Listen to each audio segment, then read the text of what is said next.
2000 సంవత్సరాల క్రితం నిర్మించిన ఈ గుడిమల్లం దేవాలయం మొత్తం మనం వెతికి చూసినట్లయితే కేవలం 2 కిటికీలు మాత్రమే కనిపిస్తాయి.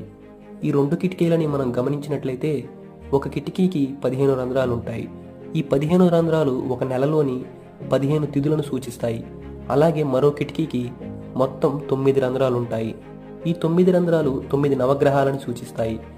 ప్రతి సంవత్సరం జూలై 14 నుండి 21వ తారీఖు మధ్య సూర్యుడు ఉత్తరాయణం నుండి దక్షిణాయనముకు ప్రవేశిస్తాడు. అలా ప్రవేశించినప్పుడు ఈ 2 కిటికీల నుండి సూర్యదేవుని కిరణాలు గర్భగుడిలోని శివలింగం తాకేలా ఈ దేవాలయం నిర్మాణం చేపట్టారు.